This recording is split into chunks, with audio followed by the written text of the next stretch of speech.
Another huge game this weekend at the North Shore as the Pitt Panthers will open up a big stretch of their schedule as they host the Tennessee Volunteers over on the North Shore. Hello, this is Mike Vukovcan along with my tag team partner. We're both in the we're going to keep it to the tag team partner, Mike Asti. We're going to introduce a new show. Mike, for the last year or so, Mike and I have been on and off doing a show, Mike and Mike, mic'd up. Yeah. But we're going to change things up a little bit. Today, we're going to introduce the Pitt Stop. Makes sense. Yeah. As you imagine, we're going to deal a lot with Pitt. We're not going to keep it strictly to Pitt, but I would say a great majority of the show will be Pitt. And we're going to have some changes, a little bit of changes. And I'm glad you're going to be joining me, Mike. And it should be fun for what should be a good year for the Pitt Panthers. Absolutely. Yeah, it's a big year off of what happened last year. And then you have Mike and Mike together. That's an iconic name in sports media and in sports talk. So why not do it here for this market? And yeah, I'm excited and ready to go. Last Thursday, a week ago, you and I were both over at Acrisure Stadium for that game. I actually haven't talked to you just about your personal thoughts on it. I've been to a lot of games over at Heinz Field, Acrisure Stadium, whatever you want to call it. Yep. I think a lot of times when people talk about atmosphere and stuff and crowds, sometimes they might exaggerate it a little bit to make it sound a little bit better than it was, or bigger than it was because they were there. Yeah. But I don't think that we could exaggerate. We've been into a lot of games over at Pitt where the atmosphere is like at a funeral. And even some other games that were big, and like the Clemson game last year, I think the crowd was good, really good, but I don't think it was great. Yeah. Last Thursday against West Virginia, I think it was off the charts. From the minute I walked into the parking lot to the minute walking out to go to my 100%. car, hearing fans cheering in the stadium, let's go Pitt, or whatever they were saying about West Virginia. Would you do you agree? 100%. And I will say that it's very difficult in sports when you have a game that's really hyped, and this game has been hyped for years on both sides, to actually deliver on the hype. And it wasn't just the fan atmosphere. It wasn't just the crowd inside the stadium. It wasn't just the experience of fans, media, players, former players, notable figures on both sides as well. It was even the gameplay. And these are two teams that had a lot of question marks entering the season. Pitt, of course, new QB, new offensive coordinator, same for WVU. And yet it was a close game. There eventually were big plays. There were a lot of big moments in the game and a rowdy crowd all the way through. And it was a situation where you had a great college football atmosphere.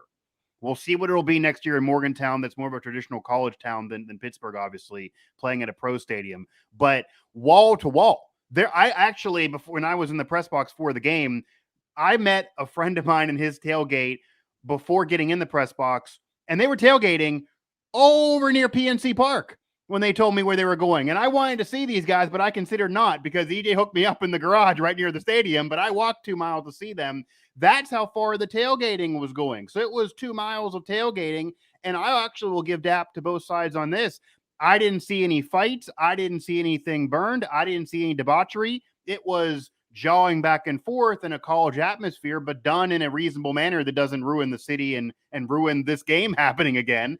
And all the way through. And really, when you heard Sweet Caroline play between the third and fourth, I heard Let's Go Pitt from the press box. That was the loudest I've ever heard Let's Go Pitt, because they wanted that heard. I know there were things that were also heard in other segments of the stadium, but I heard Let's Go Pitt pretty freaking loud. And I don't think there's anything to be disappointed by in terms of everything you could want from a college football game. You have the attendance record that beat Pitt Penn State. And Mike, I've covered Steeler games for years. I've covered a Steelers home playoff game, even though it's been a while since they had a playoff game at home. That was the best atmosphere, again, on both sides for a game I've ever been to there as a fan or member of media. I'm not sure it'll even be topped next year, certainly 2 years from now in Pittsburgh. That was 10 years in the making. and it was just it was perfect. better than Pitt. It was better than Pitt Penn State. I was there when they first started. I wasn't at that one, but I heard when they did the rivalry back, whenever it was the first time before they played, 3 or 4 years in a row, whatever it was. right. I was there, and that was pretty good. This was special, and it was funny. 100%. I have season tickets now, and my son Luke and I went with another friend of mine, and we just told them in the car, and the two kids. You made a good point how the fans actually behaved, because we both you don't know, right, going in. Yeah, we both told our 11-year-olds, guys, this is serious business here with these fans. Right. Do not look at anybody wrong. Keep your head straight. Anyone don't be says yelling things. you, right. Keep it down. Just keep walking, because I had no idea what to expect. Right. People maybe drinking since 2:00. Yeah. But credit to everybody. I think they even after the game, there was playful back and forth, but I saw no fights or everything, so it was good. But the question is, can Pitt keep it going again this week? That's the test. That's the test of a good program. Not only, I talk about, we've referenced a lot, and people have referenced a lot. Pat Narduzzi is in the process of trying to make Pitt a program, a really good program, not just one season, but not just one team. And that goes for the fans this week. This goes for the fans too. It was nice they showed up for West Virginia. Are they going to show up against Tennessee this week and be as impressive? They're not going to obviously be as impressive as the West Virginia game, right? But they also can't have a crowd this week of below 40,000. If they do, it's I'll say same old Pitt.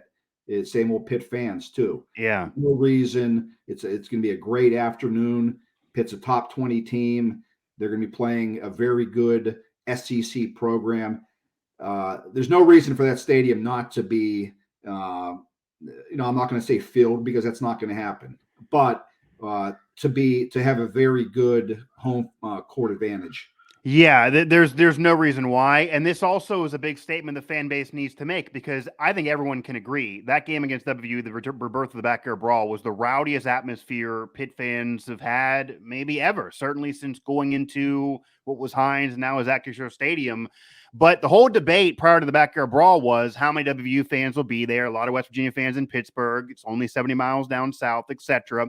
I will say it was about 80% Pitt, maybe 20% WVU. There are a lot of fans from West Virginia on the road, but it was a large majority Pitt fans. The whole 75-25 thing for ESPN, that wasn't true, and that never was going to be. But if Pitt doesn't show up for this game against Tennessee and they got lower than 40K, it's not rowdy. Anyone who's there doesn't feel the same vibe. And you don't have to reach the level of the Brawl. We get that, because you're not going to have opposing fans also being rowdy. It won't feel the same. But that same conversation from a week ago is all going to come back, and people are going to say, well, yeah, we're West Virginia, and we did help you make that stadium rowdy. If Pitt fans don't want to hear that anymore, and I'm even annoyed by it, and I'm not necessarily a Pitt alum, I would get down there to the game, make it a rowdy atmosphere, do whatever you can. And yeah, this is a statement, not just for the team, but for the fan base, for the program, that it wasn't just Kenny Pickett in a Cinderella story and a great season. It's building the program up. So that's what recruits want to see. That's how you compete against West Virginia and other teams that are close to you locally for those kids. And you're not going to always have the Brawl. You might not even always have it like Notre Dame, or if they play Clemson at home. Tennessee's not it's an out of conference team, and it's not really a rival, even though there's history there. But you got to bring it as much as you can, because as we've talked about before on other shows, if Pitt does win it, even though they were a little sluggish early against WVU, that could be an argument for a top 10 team. And that could be an argument for stepping up this program above where it even was last year, with some predictions of playoff, etc. before this season. I do see we have a guest coming, by the way, to this show. Yeah, well, let's introduce here Nick in a little bit. I want to talk about one other thing before we bring Nick in. This is such a and I know Nick will be able to concur on this. This is such a big game for Pitt in so many different areas, both on and off the field. Yep. On the field, you win this game, and there's a really good chance when you look at their schedule that Pitt starts out the season 6-0, because after this they play Western Michigan, although I don't like going to a MAC team in the evening on a Saturday night. But after that, then they have Rhode Island, Georgia Tech, and Virginia Tech. I think Pitt wins all those games. I think they start out 6-0. And if you start out 6-0, yeah, you can't ignore them. With the way Pitt, with the way things are in college football, where they are right now at number 17, yeah, they will be inside if Pitt starts out 6-0, they'll be inside the top 10. Yeah. Other teams will probably lose, even though you have some lose. weak games in there. You're in a major conference. Right. You will have a win over Tennessee that everyone loves. WVU, it depends on what they do. They probably do need to root for the Mountaineers to be better throughout the season. But, yeah, you can't ignore it. You will not be able to ignore it. Yeah, they 6-0, you're pretty much guaranteed unless Pitt completely craps the bed. That keeps you in the top 25 probably for all season. Because even if you get inside the top 10, you could afford a slip up, and they're not going to drop you. If Pitt loses to Tennessee this week, with the way the pollsters are right now, I think I wouldn't be surprised at all if they drop with the lack of respect I think they have for Pitt. It wouldn't shock me at all, being at number 17, that they drop them completely out of the top 25. I wouldn't be surprised either, even though they should hang in there still, especially with where Tennessee is, because they're flirting with that ranking right there. And even though Pitt got some predictions by Desmond Howard and others for the playoff this year, there are some, and it's fair, that weren't really impressed by Pitt against West Virginia. They won. WVU's not a ranked team. They did beat the spread, and Pitt had the interception. They had different situations. They had the struggling early on. It's a new system, a new team a little bit as well. But I think they're going to, the voters would then say, you barely beat a team that's not ranked. They beat the spread against you. You then lose to an out-of-conference team. The rest of your schedule is not good for a month and a half. What are we going to do with you? 25th are probably not ranked. That's why this is a gigantic deal. Absolutely. And the other reason it's a gigantic deal is off the field, who they're going to be having. As I've been reporting all week, we're going to have some more names later tonight on Pittsburgh Sports Now. Yep. Pitt is going to have a who's list of recruits at the game. They're going to have, as we've reported, they're going to have their top target, five-star wide receiver Hakeem Williams from Florida. He's a five-star receiver. That's all you need to say. They also have the top wide receiver in the class of 2024, four-star kid, Ryan Wingo from St. Louis, Missouri. The fact that Pitt is getting a recruit to come from St. Louis, Missouri for their game. He's the number one rated receiver in 2024. They're also SEC country too. Yes. The opponent you're playing is an SEC school. Yep. They're also having two other names. I'm going to throw three other names. Anthony Specca from Central Catholic, four-star linebacker who's making another return to Pitt after visiting for the West Virginia game. They're having four-star defensive back Jacob Odom from Michigan. And this is the impressive one. I had this in our diehard material the other day. They're having a 2020. He's a sophomore wide receiver all the way from California to come to the game. And by the time he gets rated, he will be a 4 or 5-star wide receiver. His name's Marcus Harris. He's traveling in because of Tyquan Underwood, because of Pitt. He wants to come see Pitt. Those are 3 4 to 5-star receivers that will be in the stadium. Pitt needs to show up. They need to put on an impressive game. That's how you land premier recruits, by when they're in the stadium, putting on a show, fans putting up the atmosphere. So it's not an understatement to say that Saturday is just a huge, huge, huge game for Pitt, both on and off the field. 100%. 100%. You want to bring our guest in? Yep. Go ahead. Absolutely. So we're going to welcome in Nick Fairbaugh. You know his name, you know his face, of course, with us in the Sports Now network, work over there at Steelers Now, and even does some for us over there at Pittsburgh Sports Now. Nick, how you doing, man? Appreciate the time. Yeah, guys, thanks for having me on. I'm doing well. Obviously, lots to talk about here with this Pitt-Tennessee game. So many different levels to it, and it's an important game. I was listening to what you guys were talking about before I came in, and all of it kind of comes together. This is one of the more important games, if not the most important game on the schedule when you just look at it from a view. First thing I want to ask you, Nick, is this is what it's sort of been a conversation piece. I know the players, coaches were asked about it. I was a little bit shocked by it, and I'll use the word shocked because I was. The fact that Pitt is a 7-point underdog at home. Just all of that. The fact that which means that in the betting world, if you're a bettor,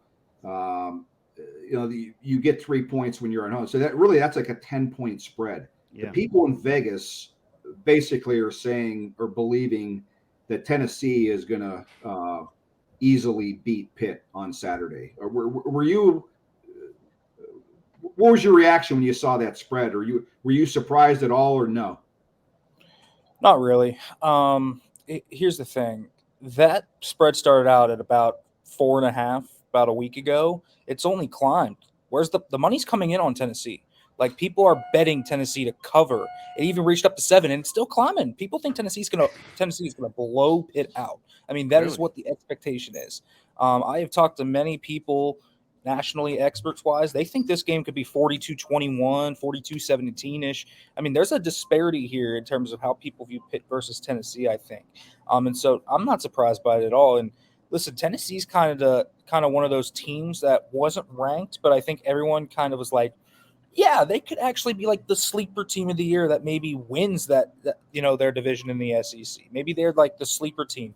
And the SEC, I don't want to call it SEC bias, but how much that is valued around Vegas, around the country, and everything like that. So, no, yeah. I'm not surprised, especially when you have a quarterback like Hendon Hooker, who was so good last year.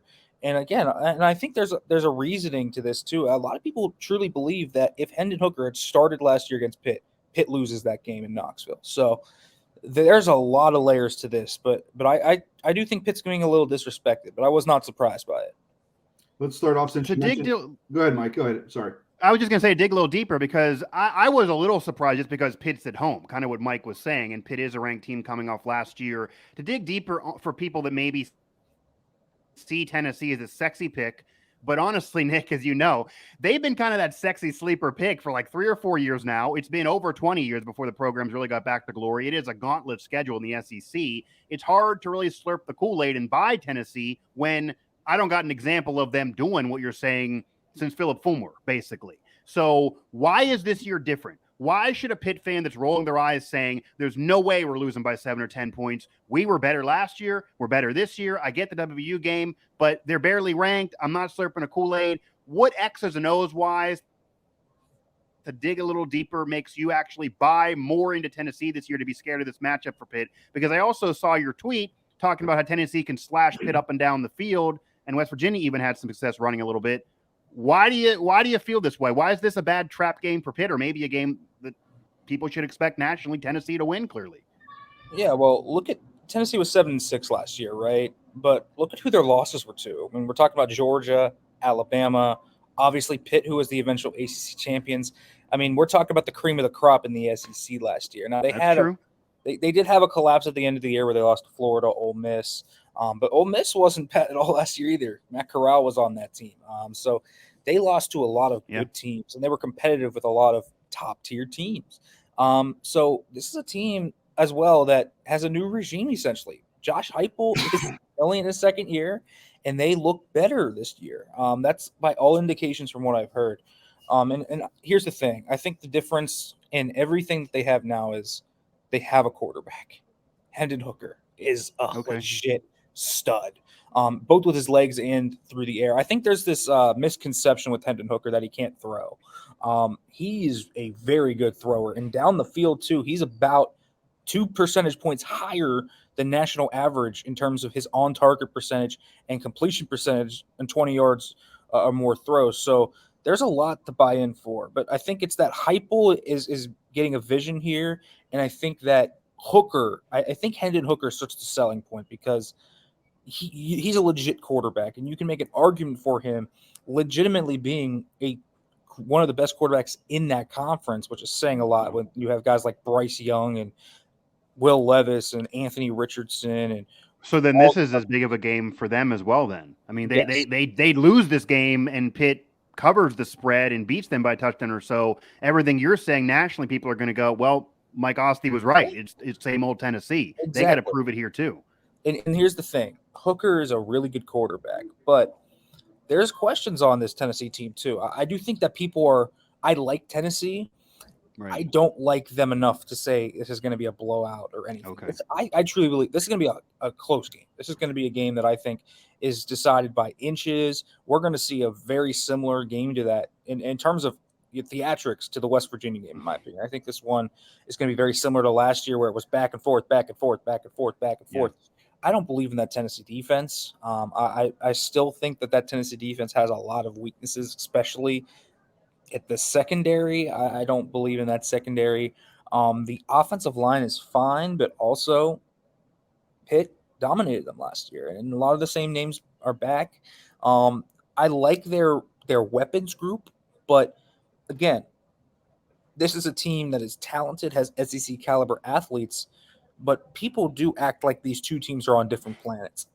I don't get it. Pitt is a very good football team. And if you think that Pitt coming in is some like dramatic upset and winning this game, like this is to me is about a teeter-totter game. Maybe you put it 55-54 in favor of maybe Tennessee, but I think people are acting like it's 90-10 or this is about as sure of a thing. And trust me when I say this, I think Pitt has a very decent chance to go in here and shock a few people then. Question, Nick. How big of it, or I guess it may be a two-part question here. We can get through some questions here quick. The fact that Pitt has already faced Hooker 3 times already, twice at Virginia Tech last season. How much is going to benefit Pat Narduzzi, Randy Bates? And the other thing is, how's the best way, and you're a guy that breaks down film as well as anybody, what's the best way to, as far as Pitt, to be able to defend him? Yeah, well, it's going to help, first of all. I think Hendon Hooker is a quarterback that they know very well. Now, he's gotten better, of course, since his time at Virginia Tech, but they know how this guy works. They know the mechanics of how he ticks. So that's going to help a lot. It's also, though, conversely, I will say that will help Hendon Hooker, too. That will help him. He knows how Pat Narduzzi and his defense works. So it's a positive for both sides, but Pitt's going to know how to defend Hendon Hooker. And what's the way to do that? Here's the thing. Tennessee can attack you at all 3 levels. They can run the football. They are a dynamic offense. So it's not like a one-trick pony type offense here. Pitt can't sell out just to stop the deep ball, for example. They have to sell out to stop the horizontal stuff. Last week, they ran a ton of horizontal stuff. We're talking drags. We're talking slants, stuff like that. They got to tackle well. And this is why I say this. You look at what they did last year against Pitt, and it was all screens, swing passes, quarterback draws. A lot of the big plays were actually Hendon Hooker kind of just breaking down jail plays and weaving in and out. I think what the biggest thing that Pitt has to do is they have to blitz him. And Hendon Hooker can beat the blitz, but he is not as cool and calm under the blitz. And what that means is tackle well in the backfield. Don't miss easy sacks and then Hooker scampers for 25 yards on 3rd and 17. If you remember last year, that's what happened on one play. They had him dead to rights. He broke away from 3 people, broke 2 more tackles, got a 3rd and 17 conversion, and then they went down and scored a touchdown. And that's what kind of led to everything in the 3rd and the 4th quarter. Pitt seemingly had that game under wraps at that point. So Pitt's got to tackle better. They got to make sure Hendon Hooker can't escape the pocket, so they have to have lane discipline. And I think they need to blitz a lot. I really do. They blitzed 46% of the time last week. I think that's going to be over 50% this week. I truly believe that. Their blitz rate is going to be crazy this week.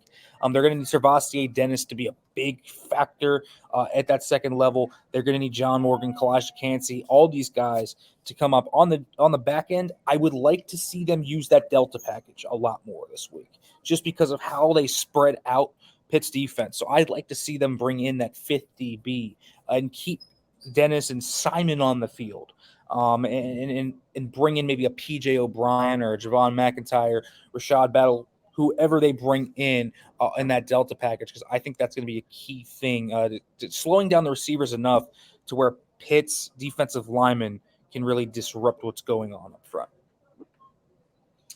we've talked about Hooker.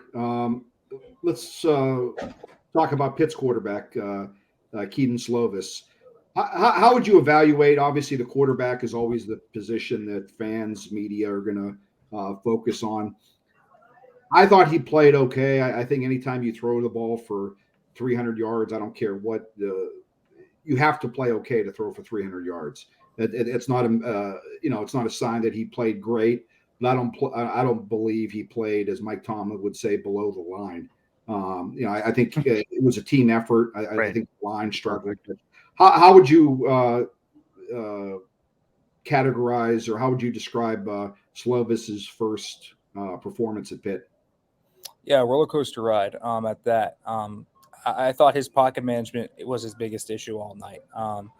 5 sacks, but that doesn't really tell the story of the offensive line. I think the offensive line. I was going to say, the O-line you got to go to too. I think the O-line was fine. I'm going to be real with you. I thought they were fine. Aside from Matt Gonsalves, who really struggled in that game. I think Matt Gonsalves had trouble blocking on that right side, and I think he kind of hurt Keaton Slovis a lot. And then once Branson Taylor came in, you saw a switch, and that was obviously on that game-tying drive where Keaton Slovis methodically marched Pitt down the field 92 yards in 6 plays. So I think you saw a difference in his level of comfortability when that right side wasn't collapsing and moving as much with a guy like Branson Taylor in there. But I think his pocket management is what he needs to improve the most. He can't be sliding out to the right for no reason. He's got to trust his running back to pick up a blitz. He has to do that. That's one thing that I've noticed he doesn't trust. He doesn't trust the running back to pick up the free blitzer. And Asti and Mike Vukovcan got credit for 2 sacks allowed because of that. And he had his guy picked up, so it wasn't his fault. Yeah. 3 of the 5 sacks, I think, were on Slovis. So that needs to get better. I think accuracy-wise, I think he was pretty accurate. The only bad accuracy miss I can think of is obviously that first play of the second half, missing Kanade Mumfield on that deep ball. But outside of that, I thought he was pretty accurate. I thought he was pretty cool, calm, and collected. I like that he came up in the clutch circumstances. I think there's something to be said about coming up when it's tough. When he was struggling, quite honestly, middle of that third quarter, it was the worst he had looked all game. He ran into 2 straight sacks. It was bad. And then he comes back out and drives them down the field 92 yards methodically. I thought that was very, very, very good to see from him. It's kind of a response thing. He needs to learn how to get hot too.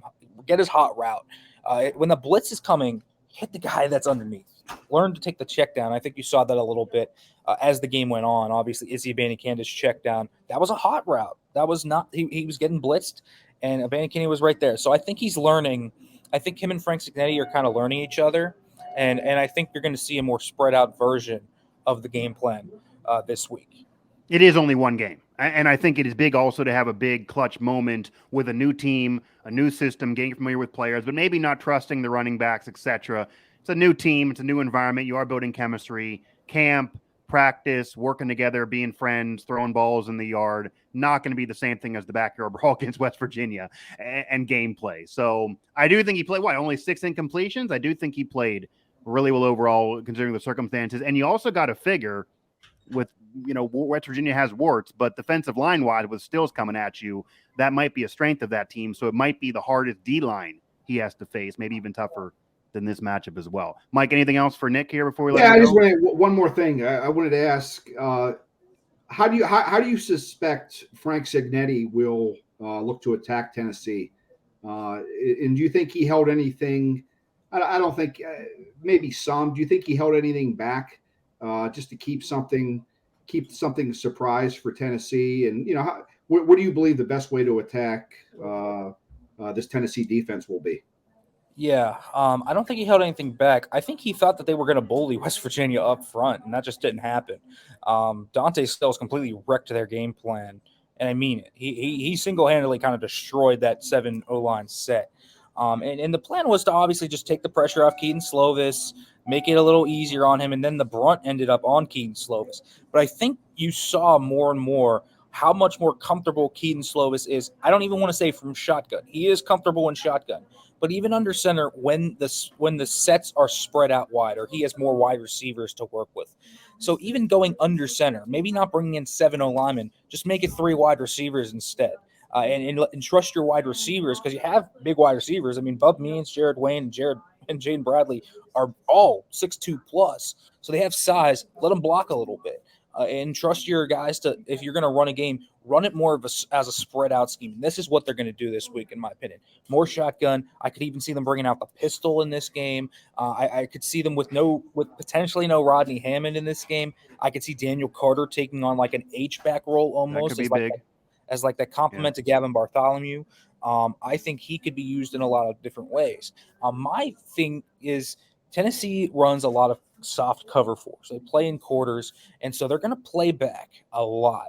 So what does that mean? Where are the money throws? It's the intermediate stuff. It's basically the stuff Keaton Slovis looked at his best with against West Virginia and has always looked at his best with. That 10 to 15-yard area, Keaton Slovis was 8 for 8 against West Virginia, 8 for 8 in that game. He is 100% primed and ready for that area of the field. I think Pitt's going to dial up play action a lot and try to hit middle of the field routes. I think they're going to work up the seam. I think Gavin Bartholomew is a huge part of the game plan over the middle of the field.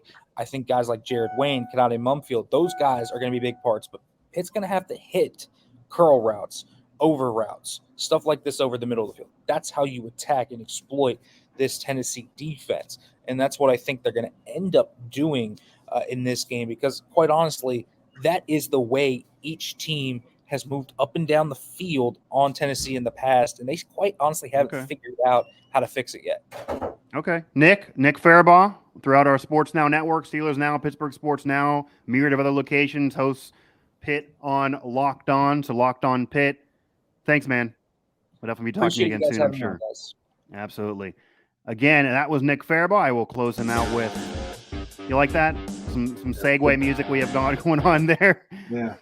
Hey, Mike, let's close out the show. Our first edition here of the Pit Stop. Let's talk about the big games this weekend. Let's just give real quick predictions with the spread for our betting friends out there.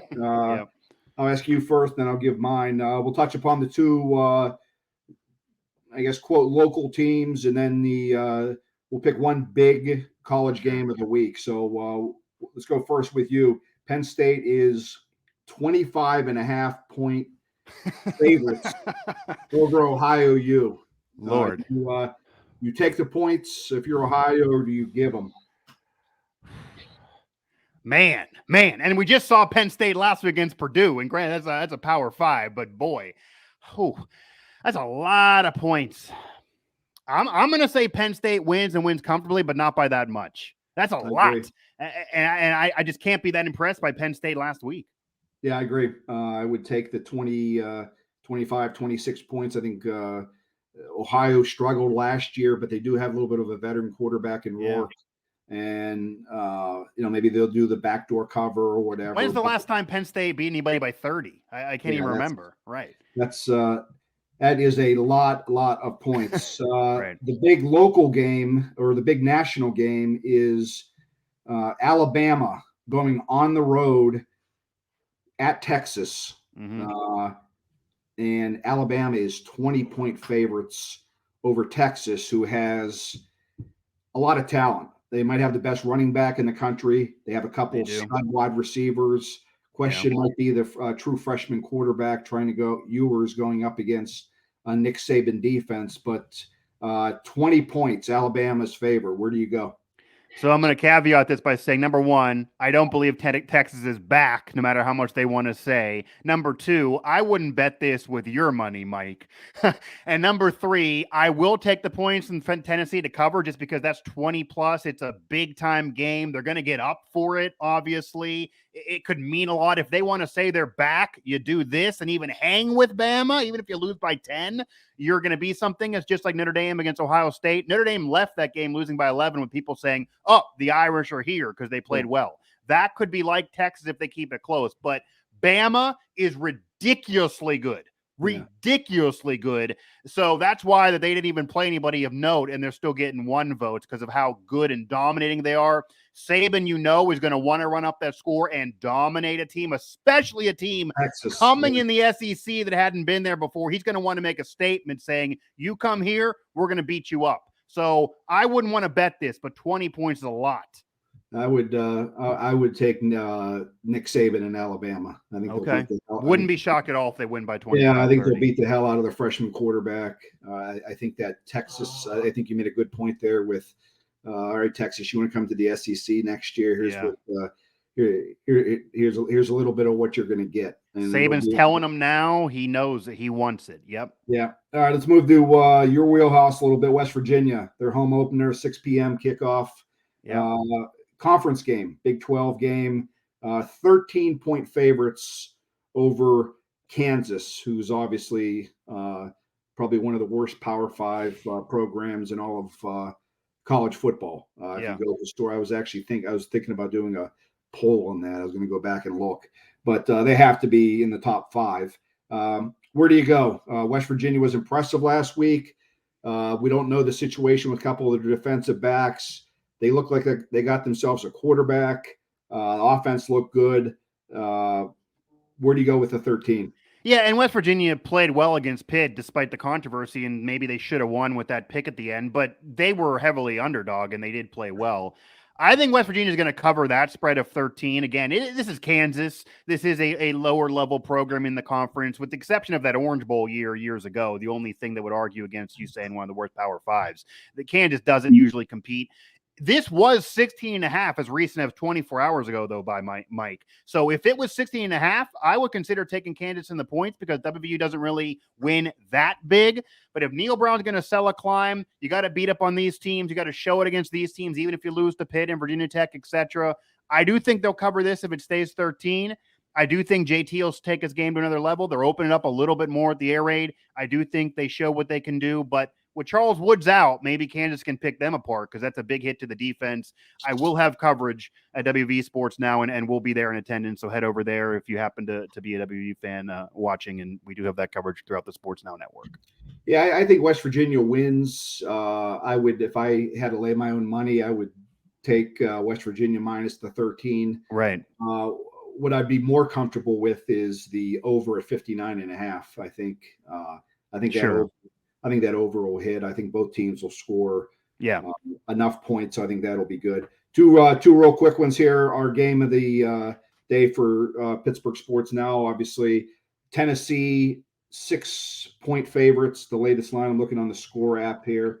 6-point favorites over Pitt. Where do you go? Wow. If that was still 10 or so, I definitely would take Pitt in the points. That's almost saying who you think is going to win this game. I'm going to take Tennessee to win this game and cover that. Barely. I think this will be a really, really close game. I would not be shocked at all if Pitt won this game. But Pitt, they'd have to look a little different and better than that WU game. And maybe Nick convinced me a little bit on Tennessee. I don't know. But if it was 10, I would say Pitt would 100% cover, maybe even 7 or 7.5. I'm going to say Tennessee wins by at least a field goal or so, by at least a couple field goals in that touchdown. But that's another one I would not want to bet. I would not be betting this game. Yeah, I wouldn't bet it. But if I did bet it, Pitt fans aren't going to like what I have to say here. But I thought it was just going to be me. They were going to hate on me because I'm not the Pitt guy. So I'm glad you're joining me. I'm going to say Pitt's going to struggle a little bit defensively again. I just think with this type of quarterback, and Vegas just doesn't. I talked to a guy that. In another lifetime ago of mine. They usually do hit. Yeah, one of my gambling buddies. I asked him, "What do you make of that?" He said, "What I make of it is Vegas doesn't when they set a spread like that, as far as Pitt being at home and still being a touchdown favorite, they think that Tennessee is going to kick the hell out of Pitt. So I'm going to go with what Vegas thinks because that's why they have palaces out there and." Yeah. I think it will be a close game. I think there'll be a lot of points, but I think Hooker and the weapons at West Virginia, I think Pitt's secondary is going to be tested. I'm not going to say they can't win, but I think we're going to find out a lot about Pitt's secondary. And what they're obviously going to have to do is the pass rush is going to have to help them out. They're going to have to get to, as Nick said, blitz Hooker a lot, but they need to get home. They can't just blitz. They got to get there. And so they can force him some turnovers. But I'm going to say Pitt goes down here in this Okay. game. We'll see. And the last game is definitely want to keep coverage on the Steelers Now network. Speaking of 6, Cincinnati is 6-point favorites over the Pittsburgh Steelers on Sunday. I'll give my pick. I think the Bengals win this game comfortably. I do think the Bengals win and cover that spread, but that's another game I don't know if I want to bet just because the Bengals are better than the Steelers, but I think they could regress a little bit to the mean from what they were last year. I do think Joe Burrow's the real deal, though. This will be another year of a full season after his rookie year wasn't that. They just are a more balanced. They have the chemistry that maybe the Steelers don't have because you're implementing Mitch Trubisky and they are just off an off season. They hadn't done it together as a game throughout a game. The Bengals have everything you kind of want, and they're going to be just as hungry for this as the Steelers are. This is flipping the script of normalcy. The Steelers now are hunting the Bengals. The Bengals are the hunted. That just sounds nuts for the Bengals. But I do think they're going to cover it. I don't think it's going to be some type of 14-plus point beatdown. Steelers' schedule's tough early on. I think Mitch will play okay, but that's another game. I hate betting some of these games. These spreads make you really wince to trying to bet some of these games, but I do think the Bengals will do it. I'm going to go Bengals in terms of that spread. All right. Well, we'll keep track of this, but all right, Mike, we got through one here. Yeah, we got through one. We had a great guest, though. It's going to be hard to top that too. Nick's a beast in terms of breaking down games. Just let you out there know that we'll talk about the topics of the week. A lot of times we're going to talk about Pitt, but that we're not going to necessarily stick to that every week. We'll see what the topics are. We will also every week have a guest in the middle of the show, and we'll close things out with probably picks or whatever in the last segment. But we appreciate you joining us for our first show here on the Pitt Stop. And if you want to be an advertiser on our show, so I think starting next week, we've had a few people reach out to us on direct message on Pittsburgh Sports Now or to me on my direct message. And we can get you on as a sponsor. We will do commercial breaks. We can do live reads, whatever you want to do here on the show. And that'll start up next week. As things stand right now, this will be a once a week show. Who knows? Things always change. Maybe we add more, but the plan is right now for it to be every week, probably every Thursday, right before the game week. Yeah. So anything else, Mike? Last thing before we close it out. No. I think we got a good tag team going here. Happy we're keeping it together in the midst of everything else we're doing in our careers and life. And come welcome to. We got a lot of space here. If you see around us here in the graphic there, plenty of room for sponsors or whatever. We can do a lot here. Thanks to the people at StreamYard. I'll give them their dap. So no, I think for week 1.